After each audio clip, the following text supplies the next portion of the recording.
Whispers of the Luminous Vale, Part 3, The Heartwood Legacy. The dawn after offering the pendant felt different. The Vale had grown quieter, not in sound, but in spirit. Like a wise teacher stepping back, letting the student walk on their own. Seraphina stood barefoot in the dew-drenched grass, letting the chill wake her. She looked toward Selim, who stood with his back to her, watching the tree line. His presence was as steady as ever, but his shoulders carried a soft tension, like he, too, felt the change coming. She walked over and stood beside him. "Where now?" she asked gently. He looked at her, then down to her hand. In her palm, where the pendant had been, a seed now lay. Not metal, not magic, just a seed, smooth, round, and humming with a strange warmth.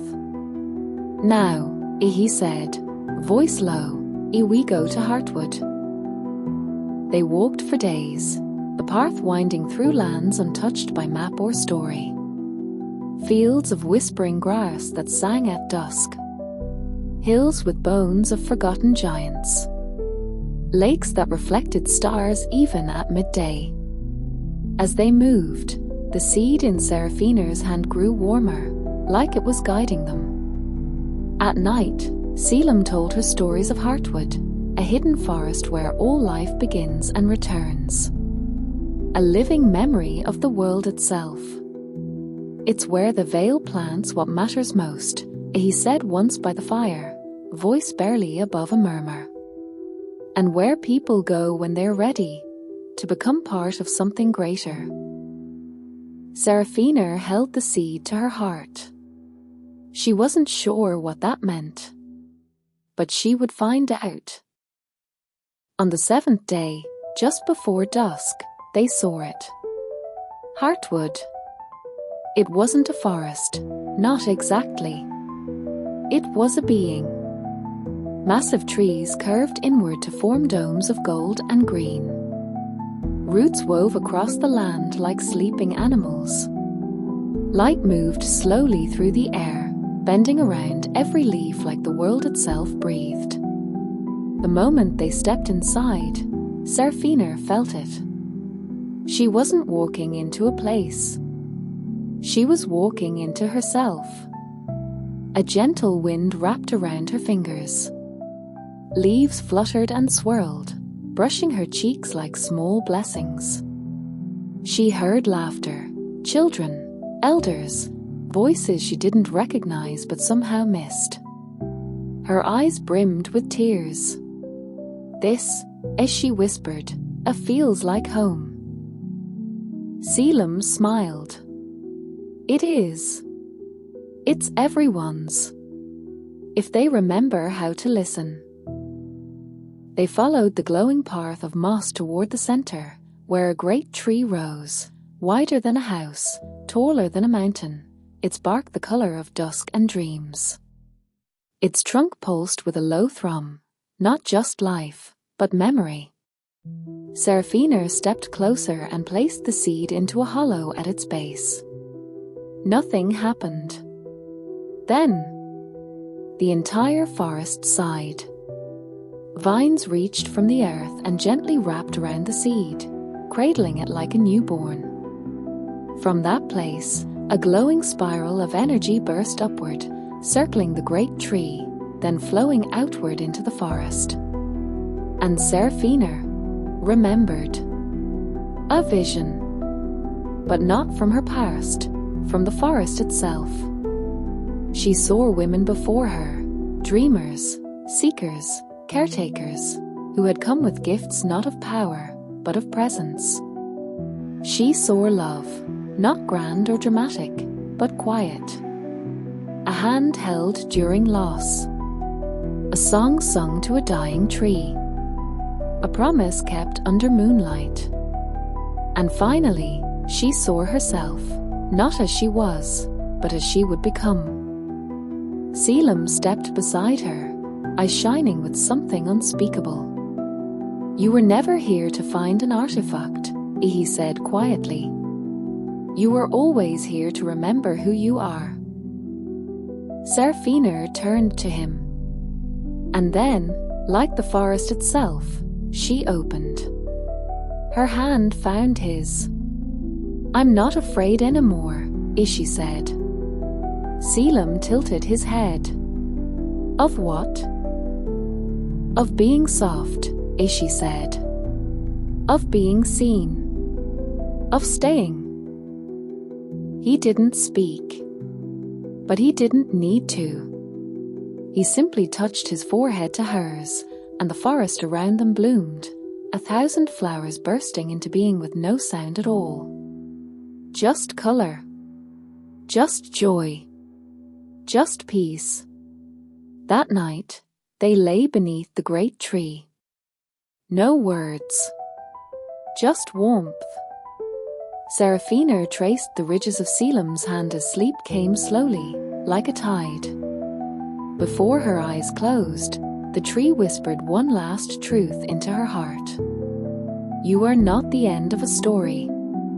You are the beginning of many. Seraphina awoke to the hum of leaves breathing in unison. The great tree stood silent above, its bark glowing softly with morning light, as if it was still dreaming. The moss beneath her felt warmer than any bed she had known, and the scent in the air, a blend of wildflowers, deep earth, and distant rain, wrapped around her like a lullaby she hadn't realized was still being sung. Selim was already awake. He sat knee-by, barefoot, sketching into the dirt with a twig. Simple spirals. Marks without words. His movements were slow, thoughtful, like he was listening to something far away. When Seraphina stirred, he looked up and smiled, not with his mouth, but with his eyes. How did you sleep? He asked softly. She stretched, body loose and light. Like I didn't need to hold anything together. That means the veil is holding you now, he said. It always will. If you let it. Later, they wandered deeper into Heartwood. They weren't alone. The forest revealed others now, gentle souls moving through the trees like whispers, gardeners, singers, watchers. Some looked older than stone. Some barely more than children. None spoke unless spoken to. But they all nodded at Seraphina with soft reverence, as if they knew why she had come. One woman, wrapped in moss-green robes and eyes like stormy skies, approached them near a glimmering stream. Seraphina, as she said with a voice like rain on leaves, the tree has accepted your gift. Now it invites one in return. Seraphina blinked. What more can I offer? The woman smiled faintly. A story. Yours. Selim touched her shoulder. They want you to plant yourself. She followed the woman to a grove where the wind moved differently, slower, deeper. At the center stood a low table of stone, surrounded by petals that never fell. The woman gestured. Speak your name, she said. Seraphina did. Speak your story. She hesitated, then began. Not with magic. Not with destiny. But with the truth. Her loneliness. Her restlessness. Her mother's absence. Her sleepless nights. The ache of not knowing why she felt so different, and the quiet hope that there was more than survival. She spoke of the pendant, of the veil, of Selim, of wonder, of waking.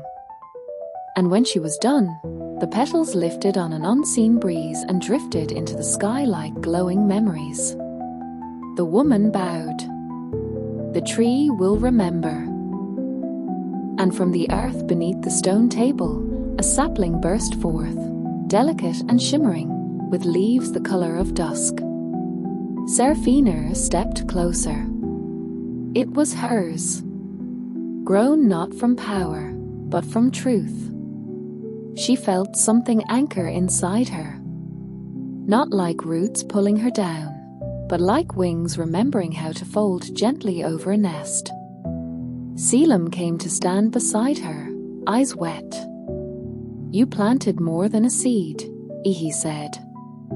She turned to him, her voice barely audible. I don't want to leave." His breath caught, and slowly he reached for her hand. "You don't have to." That night, they sat in the quiet of Heartwood's breath. The stars blinked lazily above, as if even the sky was relaxed. Seraphina leaned into Selim, head resting against his shoulder. She listened to the rhythm of his heartbeat, slow and steady, like the Vale itself. "I thought I came here to find something," as she murmured. "You did." "No," she corrected herself gently.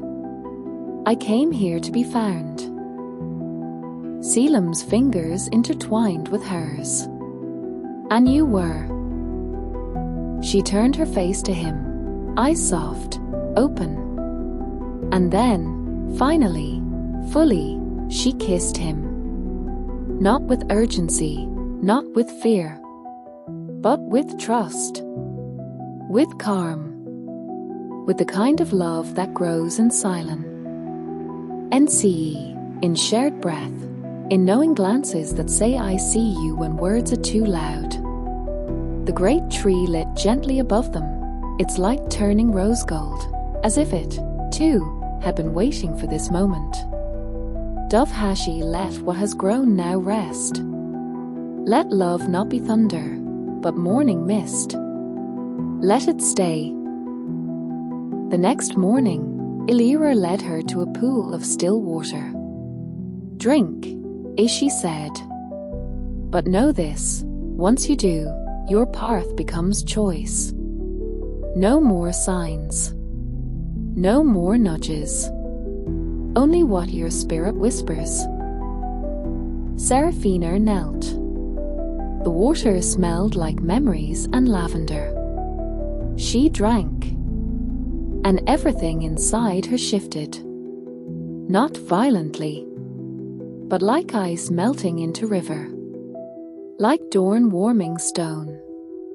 She stood, steadier than ever. Illyra nodded. "You are now Keeper Walker. One who walks both within and beyond." Later, Selim handed her something wrapped in moss. She opened it to find the second pendant, the twin of the one she had left at the stone altar. "But how?" she asked, breath caught. Selim looked at her softly. "Heartwood gives back what's earned." She touched it to her chest. It pulsed once, warm, alive. "Wherever you go," he whispered, "the Vale will whisper through you." And then, after a pause, he added, "I'll wait. Until the path calls you back. Or I come find you." That night, they sat under the tree once more. No goodbyes. Just presence. Love didn't need to be loud. It only needed to remain. When Seraphina walked out of Heartwood the next morning, the trees parted for her, bending just enough to let the sun kiss her face. She did not cry. Not because she wasn't moved, but because she had become part of something far greater than herself. She was no longer lost. She was the path. The days passed like petals on a breeze. No clocks. No rush. Just the rhythm of the forest, slow, wise, eternal. Seraphina no longer wondered what day it was. In Heartwood, time didn't move forward or backward. It simply was. A deep stillness that breathed with her. She learned to listen. To the songs of roots. To the laughter of unseen birds. To her own heart. And Selim, always beside her, like a shadow of warmth, grew closer not in words, but in presence. They would walk for hours without speaking, hand in hand, sharing the kind of silence that only soulmates could understand. One morning, the woman with stormy eyes returned. Her name was Illyra. Seraphina had learned. Today, Illyra's expression was more solemn. "You've planted your truth," Ishi said. "But now the Vale asks, will you stay and tend what you've sown, or carry it beyond these woods?" Seraphina blinked. "Leave?" Illyra nodded gently. "Many dreamers come here. Few return to the world. Fewer still bring the light back with them." Seraphina felt a stirring inside, not panic, not fear. Just a quiet tension, like a string waiting to be plucked. That night, by the glow of moonleaf lanterns, she sat with Selim on a hill overlooking the great tree. She told him what Illyra had asked. He listened, tracing circles on her palm. Finally, he spoke. "What do you want?" She looked up at the stars. "I want others to feel what I feel now. To know they're not broken or just lost." He smiled faintly. "Then you already have your answer." "But," her voice trembled, "what if I forget this? What if I forget you?" Selim turned, placing her hand over his heart. "You won't. Because it's in you now. Not a place. A way of being." One evening, she sat beneath the willow tree and felt the breeze shift. Not wind. Something deeper. A whisper through the roots. A hum beneath the soil. The Vale was listening. She closed her eyes and smiled. "I'm still with you," Ishi whispered. And the air responded, brushing her cheek like a kiss. A month later, as twilight fell and the village glowed with lanterns, Seraphina found something resting on her garden bench. A feather. Long, silver-white. From no bird she'd ever seen. Tied to it was a small strip of bark, etched with a single word. "Soon." She clutched it to her chest, heart swelling not with sadness, but with knowing. Selim was near. All would be. One day. She didn't need to search. She simply needed to remain. Seasons passed. Children grew. The garden became a haven, a sacred hush amid the world's rush. People still struggled. Still cried. Still wondered. But now, they had a place to breathe. And in time, they began to plant their own seeds, not just in soil, but in one another. Kindness bloomed. So did courage. And laughter. One night, years later, a young woman, scared, silent, and seeking, stumbled into the garden. Seraphina offered her tea. A seat. A moment. The girl broke down, trembling. "I feel like I'm unraveling," as she sobbed. Seraphina gently took her hands and whispered, "Sometimes, falling apart is just the forest asking you to become something new." And the girl wept. And the stars shone a little brighter. That night, As Seraphina lay in bed, the pendant at her chest glowed faintly. Not hot, not bright, just a warm, like a heartbeat in the dark. She smiled, eyes closing. The forest had never left her. It never would. And in her dreams, she saw it again. The great tree, Selim waiting beneath its branches. And behind him, dozens of others, walking toward the light, led by paths they didn't yet know they were following. She wasn't the only keeper-walker anymore. She was one of many. One of us.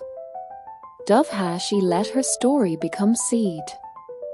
Let those who hear it bloom. And let the world remember. Even the quietest whisper can awaken a forest. Crescent Moon, the end of part 3, and of Seraphina's journey. Thank you for listening. Let your heart rest now. Let the night hold you. And remember, you are never lost. You are only on your way home.